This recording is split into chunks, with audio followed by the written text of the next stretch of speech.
அது ஒரு கதை சொல்லணும் உங்களுக்கு. மனோன்றது நாகூர் பாபு அப்படின்ற ஒரிஜினல் நேமை ராஜா சார் தான் சேஞ்ச் பண்ணார். ஏன்னா நாகூர் ஹனீஃபா ஐயா இருக்கிறதுனால அது சின்ன கன்ஃபியூஷன் கூட வரக்கூடாதுன்னு சொல்லி ஒரு நாள் ஏதாவது உனக்கு வேறு நேம் இருந்தால் வச்சுக்கப்பா அப்படின்னாரு. சார் வாய்ப்பு நீங்கள் தான் கொடுத்தீங்க, நீங்களே ஏதாவது சஜஸ்ட் பண்ணுங்க சார் அப்படின்னா உடனே ஒரு நெக்ஸ்ட் டே வந்து மனோஜ் மனோகர் மனோசித்ரா ஒரு காம்பினேஷனாக இருக்கும் அப்படின்னு சொல்லி அவர் அனௌன்ஸ் பண்ணி அன்றைக்கி தான் மனோ அப்படின்னு என்னுடைய நேம் வச்ச அந்த நேரம் இன்றைக்கி வரைக்கும் அந்த நேம் காப்பாற்று எனக்கு வந்து இசை பயணத்துக்கு எவ்வளவோ உதவிச்சு. Thanks to Rajesh sir.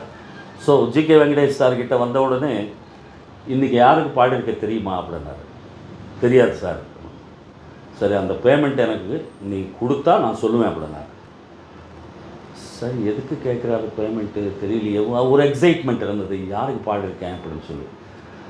Sir 1000 ரூபாய் வாங்கினார். வாங்கிட்டு நீ பாடினது சூப்பர் ஸ்டார் ரஜினிகாந்த் அவர்களுக்கு, அவர் தான் முத்துராமன் உள்ளே உட்கார்ந்துருக்காரு, அவர் தான் டைரக்டர், போய் நமஸ்காரம் பண்ணி பிளெஸ்ஸிங்ஸ் வாங்கிக்கோ அப்படின்னாரு.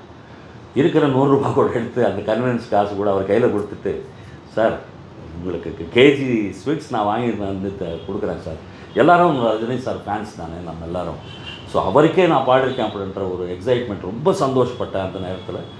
இம்மிடியட்லி ஐ வென்ட் டு அந்த டைரக்டர் முத்துராமன் சார் கிட்டே போயிட்டு காலை நமஸ்காரம் பண்ணிவிட்டு ராஜா சாருக்கு மறுபடியும் நமஸ்காரம் பண்ணேன். என்னையா ரொம்ப தேங்க்ஸ் சார் அப்படின்னு சொல்லி அந்த படத்தில் 2 சாங் பாடுறதுக்கு எனக்கு